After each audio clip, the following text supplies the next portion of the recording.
नमस्कार, बहुत बहुत स्वागत है आप सभी का 100 शहर 100 खबर में। मैं रविंद्र सिंह आपके साथ। तो चलिए फटाफट अंदाज में शुरू करते हैं पहली खबर के साथ।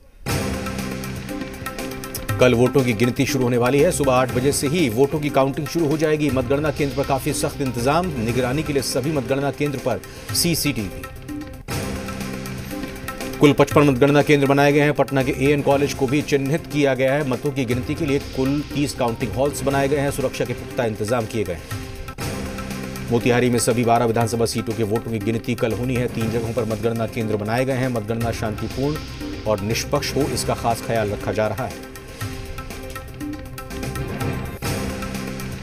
विधानसभा के नए सदस्यों के स्वागत के लिए विधानसभा में खास तैयारी की गई है। नए विधायकों के रुकने के लिए होटलों में 155 कमरे बुक किए गए हैं। विधायकों की सहायता के लिए हेल्प डेस्क भी बनाए गए हैं। पटना साहिब विधानसभा क्षेत्र में एनडीए प्रत्याशी और बीजेपी नेता नंदकिशोर यादव की जीत के रुझान को देखते हुए बीजेपी कार्यकर्ताओं में खुशी की लहर। चौक इलाके में बीजेपी कार्यकर्ता जीत की उम्मीद से उत्साहित होकर अभी से ही लड्डू बनाने के काम में जुट गए हैं। महागठबंधन के नेता तेजस्वी यादव के 31वें जन्मदिन को लेकर आरजेडी कार्यकर्ताओं में खासा उत्साह। आरजेडी कार्यकर्ताओं ने केक काटकर तेजस्वी का जन्मदिन मनाया। रांची में भी आरजेडी ने तेजस्वी यादव का केक काटकर जन्मदिन मनाया और शुभकामनाएं दी। आरजेडी प्रदेश अध्यक्ष अभय सिंह ने तेजस्वी यादव को बधाई दी। तेज प्रताप यादव ने राबड़ी आवास पहुंचकर तेजस्वी यादव से मिलने के बाद कहा कि नीतीश को बिहार की जनता ने नकार दिया। साथ ही कहा कि कल मिलेगा तेजस्वी को रिटर्न गिफ्ट, तेजस्वी मुख्यमंत्री बनेंगे। पटना में जेडीयू कार्यालय में बैठे पार्टी के नेता गुणा भाग कर रहे हैं। साथ ही जीत को लेकर भी आश्वस्त नजर आ रहे हैं। जेडीयू नेताओं के मुताबिक बिहार की जनता का जनादेश सर आंखों पर होगा। एग्जिट पोल की संभावनाओं से महागठबंधन उत्साहित है। बिहार प्रदेश कांग्रेस के कार्यकारी अध्यक्ष श्याम सुंदर सिंह धीरज के मुताबिक बिहार चुनाव में कांग्रेस की लहर रही। जहानाबाद में मतगणना की तैयारियां पूरी। डीएम एसपी ने संयुक्त ब्रीफिंग कर आला अधिकारियों को और पुलिस अधिकारियों को दिशा निर्देश दिए। सहरसा में मतगणना के लिए जिला प्रशासन तैयारियों में जुट गया है। जिले में 2 अलग अलग मतगणना केंद्र बनाए गए हैं। काफी संख्या में अर्धसैनिक बल और बिहार पुलिस के बलों को लगाया गया है। अररिया में मार्केटिंग यार्ड में मतगणना स्थल बनाया गया है। अलग अलग कमरों में मतगणना की व्यवस्था की गई है। मुख्य गेट पर बिहार पुलिस के पदाधिकारी मौजूद रहेंगे। गोपालगंज में मतगणना को लेकर सारी तैयारियां पूरी। सुरक्षा के व्यापक इंतजाम। शेखपुरा में मतगणना को लेकर तैयारी पूरी हो चुकी है। जवाहर नवोदय विद्यालय में मतगणना केंद्र बनाया गया। विधानसभा के लिए अलग अलग मतगणना केंद्र बनाए गए हैं। औरंगाबाद में काउंटिंग को लेकर सुरक्षा बलों के साथ फ्लैग मार्च निकाला गया। हाजीपुर में मतगणना की तैयारी पूरी। डीएम एसपी ने तैयारियों का जायजा लिया। हाजीपुर आरएन कॉलेज में होगा कल मतदान। मसौड़ी के श्यामनगर मोहल्ले में कुछ लोगों ने एक शख्स को गोली मारकर जख्मी कर दिया। इलाज के लिए पीएमसीएच भेजा गया। समस्तीपुर में यात्री बस में लगी आग। आग लगने से मची अफरा तफरी। स्थानीय ग्रामीणों के सहयोग से आग पर पाया गया काबू। 50 से ज्यादा यात्री बस में सवार। दानापुर में शॉर्ट सर्किट से हार्डवेयर की दुकान में लगी आग। दुकानदारों में मची हड़कंप। 8 नवंबर से दरभंगा एयरपोर्ट से भले ही हवाई सेवा शुरू हो गई हो, लेकिन अब इसका श्रेय लेने के लिए नेताओं में होड़ मची हुई है। पूर्व सांसद कीर्ति आजाद का कहना है कि उनके प्रयास से ही दरभंगा से हवाई सेवा की शुरुआत हुई। कैमूर में पुलिस ने युवती को गायब कर हत्या करने के मामले में दर्ज प्राथमिकी का खुलासा कर दिया है। पुलिस ने महिला के पास से 1.5 लाख रुपए नकद, 1 किलो चांदी के आभूषण के साथ सोने के आभूषण बरामद किए हैं। जमुई के चकाई प्रखंड स्थित यूको बैंक में एक बैंक कर्मी का शव सुबह उसके कमरे में संदिग्ध हालत में बरामद किया गया। थानाध्यक्ष राजीव कुमार तिवारी मौके पर पहुंचे और बताया कि पोस्टमार्टम के बाद मौत के कारणों का पता चल जाएगा। विधानसभा चुनाव की मतगणना को लेकर बिहार और लहेरी थाना इलाके में सेना के जवानों द्वारा फ्लैग मार्च निकाला गया। इस मौके पर इंस्पेक्टर दीपक कुमार ने बताया कि मतगणना में हार और जीत किसी की भी हो, लेकिन लोगों को अपना संयम नहीं खोना चाहिए। बाढ़ थाना क्षेत्र के हासनचक गांव में चुनावी रंजिश में 2 पक्षों के बीच जमकर फायरिंग हुई। इस गोलीबारी में सेवानिवृत्त सीआरपीएफ जवान गोली लगने से घायल हो गए, जिन्हें गंभीर हालत में प्राथमिक इलाज के बाद पीएमसीएच रेफर किया गया। पुलिस ने मामले की छानबीन शुरू कर दी है। जहानाबाद में एनएच 83 पर हाईवा और ऑटो की जोरदार टक्कर में 5 लोग जख्मी हो गए। इस हादसे में एक कार भी क्षतिग्रस्त हो गई। हादसा टेहटा ओपी क्षेत्र के बहुरबना के नजदीक हुआ। हादसे में ऑटो पर सवार 5 लोग घायल हो गए। बेरमो विधानसभा उपचुनाव में वोटिंग के बाद मतगणना की सारी तैयारियां पूरी, सुरक्षा के चाक चौबंद व्यवस्था के साथ कल 16 प्रत्याशियों की किस्मत का फैसला होगा। कल कृषि बाजार समिति में मतगणना होगी। कृषि मंत्री बादल पत्रलेख का दावा है कि उपचुनाव में महागठबंधन की जीत होगी। साथ ही साथ बिहार में भी महागठबंधन प्रचंड बहुमत हासिल करेगा। रांची में मुख्यमंत्री हेमंत सोरेन कुतुबुद्दीन रिसालदार बाबा मजार पहुंचे, जहां मजार पर मुख्यमंत्री ने चादरपोशी की। कृषि मंत्री बादल पत्रलेख लौटे रांची। शिक्षा मंत्री जगन्नाथ महतो से मिलकर रांची लौटे कृषि मंत्री। लंग संबंधित बीमारियों को लेकर चेन्नई एमजीएम अस्पताल में भर्ती है शिक्षा मंत्री। गढ़वा सदर थाना पुलिस ने नशीला पदार्थ बेचे जाने की शिकायत पर कार्रवाई की। पुलिस ने शहर के पठान टोली मोहल्ले के 2 घरों और सोनपुरवा के एक घर में छापेमारी की। इसी सूचना के आधार पर पुलिस ने कार्रवाई की। पुलिस ने मौके से एक तस्कर को भी पकड़ा है। भारत में चाइनीज सामग्रियों की पूरी तरह से रोक लगाने और चाइनीज सामग्रियों के बहिष्कार को लेकर लोग सड़कों पर उतरे नजर आ रहे हैं। रांची के एल्बर्ट एक्का चौक पर राष्ट्रीय युवा शक्ति के द्वारा मानव श्रृंखला बनाकर चाइनीज सामग्रियों का विरोध जताया गया। हजारीबाग सांसद जयंत सिन्हा के द्वारा आज हजारीबाग के विभिन्न छठ घाटों का अपने समर्थकों के साथ निरीक्षण किया गया। गढ़वा में छठ महापर्व को लेकर नगर परिषद के अध्यक्ष ने सभी नगर परिषद के छठ घाट का निरीक्षण किया। कार्यपालक पदाधिकारी ने कहा कि छठ पूजा को लेकर हम लोग निरीक्षण कर रहे हैं ताकि पूजा से पहले घाट तैयार हो जाए। गढ़वा जिला समाहरणालय में तैनात कर्मी की अचानक मौत हो गई। मृतक की पहचान बबलू राम के रूप में हुई है। परिजन बबलू राम को लेकर सदर अस्पताल ले गए थे। दीपों का त्योहार दीपावली नजदीक है। त्योहार को लेकर लोग घरों की साफ सफाई और रंगाई पुताई में जुटे हैं, लेकिन शहर कूड़े के ढेर में तब्दील होता जा रहा है। घाट जिला के बैरागोड़ा से जेएमएम विधायक समीर मोहंती ने अपने विधानसभा क्षेत्र में कलयुग के श्रवण कुमारों को सम्मानित करने की परंपरा शुरू की। रामगढ़ जिले की लाइफलाइन मानी जाने वाली भैरवी नदी लगातार प्रदूषित होती जा रही है। किसानों के खेतों में भी ये तेल युक्त पानी जा रहा है। किसान और स्थानीय ग्रामीण जब इसकी शिकायत करते हैं तो उन्हें धमकाया जाता है। हालांकि अब अधिकारी कार्रवाई की बात कह रहे हैं। लोक आस्था के महापर्व छठ को देखते हुए भारतीय रेलवे ने बिहार और झारखंड के रेल यात्रियों को राहत देने का फैसला किया। रांची पटना जनशताब्दी एक्सप्रेस का परिचालन शुरू कर दिया जाएगा। चतरा के टंडवा में स्थानीय लोगों ने एनटीपीसी पर जबरन घर तोड़े जाने का आरोप लगाया है और इससे लेकर विवाद लगातार गहराता जा रहा है। मकान मालिकों ने एक स्वर में कहा कि एनटीपीसी प्रबंधन ने बगैर सहमति के घर तोड़े हैं, उसका पहले मुआवजा दिया जाए, उसके बाद जमीन देने पर विचार होगा। सिमडेगा में हाथी ने एक महिला को कुचल दिया, इससे महिला की मौत हो गई। महिला परबा गांव निवासी सुसारी मुंडा को हाथियों ने पटक पटक कर मार डाला। पुलिस ने मौके पर पहुंचकर शव को कब्जे में ले लिया है। रांची में नशे का सौदागर पुलिस की गिरफ्त में आया है। आरोपी पत्नी के साथ मिलकर नशे की दवाइयों का कारोबार करता था। गुप्त सूचना के आधार पर पुलिस ने कार्रवाई की है। आरोपी को पुलिस ने गिरफ्तार कर लिया है। आरोपी स्कूटी के जरिए प्रतिबंधित दवाइयों की सप्लाई करता था। बोकारो के चास थाना क्षेत्र के सिटी नर्सिंग होम में हंगामा हुआ है। डिलीवरी के बाद महिला की मौत हो गई। इसके बाद परिजनों ने नर्सिंग होम में हंगामा किया। सूचना पर चास थाना पुलिस मौके पर पहुंची। ईसीएल के कपास सारा आउटसोर्सिंग में महिलाओं के कोयला चुनने के दौरान फायरिंग के बाद स्थिति तनावपूर्ण हो गई। घायल महिला को निरसा पुलिस ने इलाज के लिए धनबाद भेज दिया है। कौन बनेगा करोड़पति के सीजन में पहली करोड़पति महिला रांची की रहने वाली है। नाजिया नसीम रांची के डोरंडा इलाके की रहने वाली है।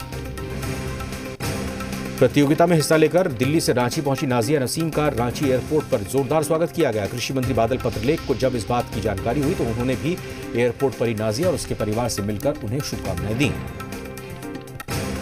रामगढ़ में बरकाकाना रेलवे साइडिंग में हंगामा। बरकाकाना रेलवे साइडिंग में कोयले को अनलोड करने का काम किस्कू कंस्ट्रक्शन को मिला है। किस्कू कंस्ट्रक्शन जब बरकाकाना 10 नंबर रेलवे साइडिंग पहुंची और काम शुरू किया तब हंगामा हो गया।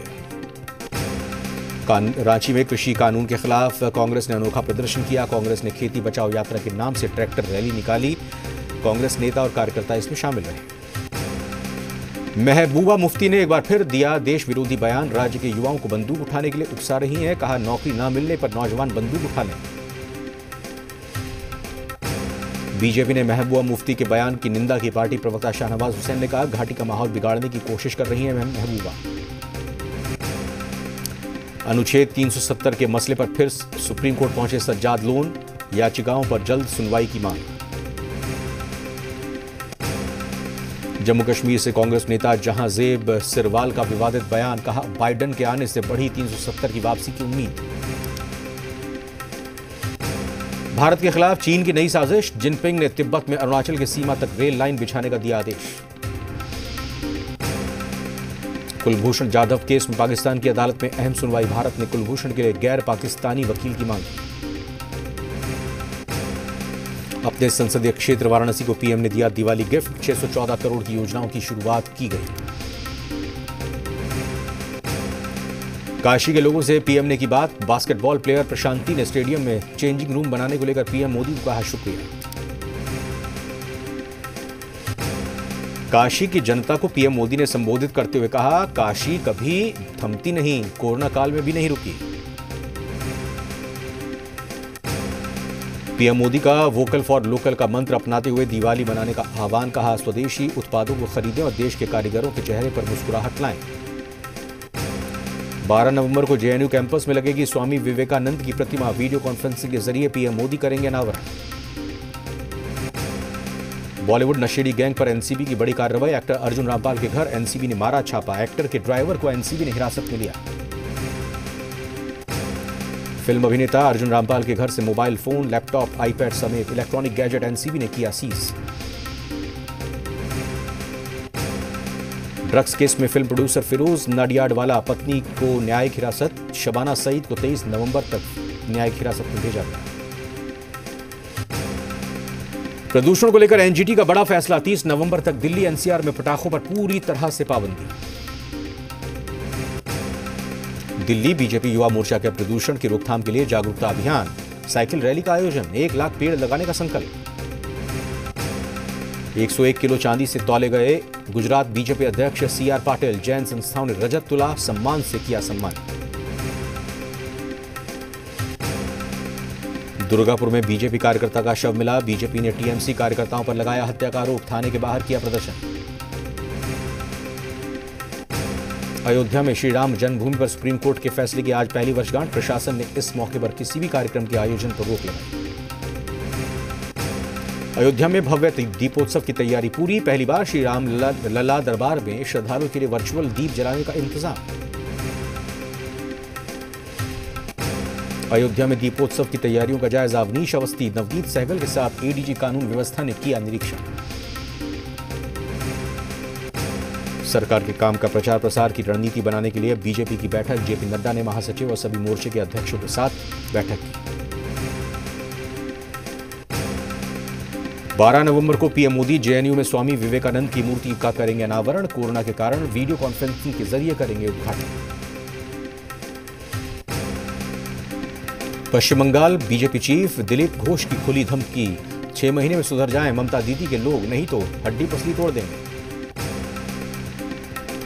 भारत के खिलाफ चीन की नई साजिश, जिनपिंग ने तिब्बत में अरुणाचल की सीमा तक रेल लाइन बिछाने का दिया आदेश। नेशनल कॉन्फ्रेंस नेता फारूक अब्दुल्ला का बयान, कहा कांग्रेस अब भी गुपकार गठबंधन का हिस्सा, डीडीसी चुनाव भी कांग्रेस साथ लड़ेगी। दिल्ली पुलिस ने पटाखा बेचने के लिए दिए गए सभी लाइसेंस किए रद्द, दिल्ली सरकार ने पटाखा फोड़ने पर लगाया है बैन। दिल्ली में दिवाली की खरीदारी के लिए उमड़ी लोगों की भीड़, लाजपत नगर और सरोजनी नगर मार्केट में प्रतिदिन जुट रहे हैं लाखों लोग। कोरोना के बीच दिल्ली के राजीव चौक मेट्रो स्टेशन के बाहर लगी यात्रियों की लंबी लाइन, रिपोर्ट के मुताबिक हर रोज करीब 12 लाख लोग कर रहे हैं मेट्रो से सफर। डेनमार्क में मिला अलग कोरोना वायरस, बेकार साबित हो सकती है सभी vaccine, world health organization alert पर। देश में बीते 24 घंटे में कोरोना के 45,903 नए केस मिले, 490 लोगों की मौत। देश में कोरोना मरीजों का आंकड़ा 85,53,000 के पार पहुंचा, अब तक 1,26,611 संक्रमितों की मौत हुई। दिल्ली में कोरोना के करीब 7,745 नए मामले, पिछले 24 घंटों में 77 संक्रमितों की मौत हुई। दिल्ली में कोरोना संक्रमितों की तादाद 4,38,000 के पार, अब तक 6,989 संक्रमितों की मौत हुई। राजस्थान में कोरोना पॉजिटिव का आंकड़ा पहुंचा 2,11,000 के पार, 24 घंटे में 1,872 नए पॉजिटिव केस आए सामने, सबसे ज्यादा जयपुर में 351 केस हुए दर्ज। ग्वालियर में कोरोना के साथ ही डेंगू ने भी दी दस्तक, देर रात जारी रिपोर्ट में 70 लोग मिले कोरोना संक्रमित, 4 मरीजों में डेंगू की पुष्टि। मथुरा जेल में बंद 4 में से 3 पीएफआई एजेंट की जमानत याचिका पर आज सुनवाई। हाथरस केस की आड़ में हिंसा की साजिश रचने का है आरोप। पूर्व सांसद बाल कुमार पटेल और कैलाश यादव थाम सकते हैं आज एसपी का दामन। अखिलेश की मौजूदगी में कई पूर्व विधायक भी हो सकते हैं शामिल। आज से यूपी में पोषाहार का वितरण, लाभार्थियों को मिलेगा दूध, पाउडर, घी। लखनऊ से होगी शुरुआत। उत्तराखंड राज्य की स्थापना दिवस, ग्रीष्मकालीन राजधानी गैरसैंण में कई कार्यक्रमों का आयोजन। इंदौर में कंप्यूटर बाबा के अब दूसरे ठिकाने पर कार्रवाई, जिला प्रशासन और नगर निगम का अमला मौके पर पहुंचा। मध्य प्रदेश के सतना में बड़ा सड़क हादसा, बोलेरो और डंपर की टक्कर में 3 महिलाओं समेत 7 लोगों की मौत, 5 लोग गंभीर रूप से घायल। इंदौर में अपने प्रेमी से शादी कराने की मांग को लेकर होर्डिंग पर चढ़ी एक लड़की, युवक के मनाने पर उतरी लड़की। पन्ना में अवैध कब्जे पर प्रशासन की ताबड़तोड़ कार्रवाई, 12 अतिक्रमणकारियों के अवैध निर्माण जमींदोज। सिवनी में लोगों ने फिर महसूस किए भूकंप के झटके, घबराकर घरों से बाहर निकले लोग। बीते 14 दिनों में चौथी बार हिली धरती। मोदी सरकार के नोटबंदी के फैसले के 4 साल पूरे, कांग्रेस मना रही है विश्वासघात दिवस। जयपुर में कस्टम इंटेलिजेंस विंग का बड़ा एक्शन, एयरपोर्ट पर पकड़ा गया 40.50 लाख का सोना। दुबई से जयपुर आया था फखरुद्दीन कुरैशी। सीएम कैप्टन अमरिंदर सिंह ने राज्य में मालगाड़ियों के संचालन को लेकर अमित शाह से की बात। गुड्स ट्रेन नहीं चलने पर सुखबीर बादल के केंद्र पर चले तीर। आरबीआई के पूर्व गवर्नर बिमल जालान ने नए प्रोत्साहन पैकेज को बताया गैर जरूरी, कहा पहले घोषित किए गए पैकेज की पूरी राशि खर्च की जाए। इरकॉन इंटरनेशनल की 15% हिस्सेदारी बेच सकती है सरकार, फिलहाल 89.18% सरकार की हिस्सेदारी है। 1 जनवरी 2021 से सभी नई पुरानी गाड़ियों के लिए फास्टैग हुआ जरूरी। 1 अप्रैल 2021 से फास्टैग के बिना नहीं होगा इंश्योरेंस रिन्यू। अक्टूबर में बढ़ी घरेलू हवाई यात्रियों की संख्या, सितंबर के मुकाबले अक्टूबर में हवाई यात्रियों की संख्या 33% बढ़ी।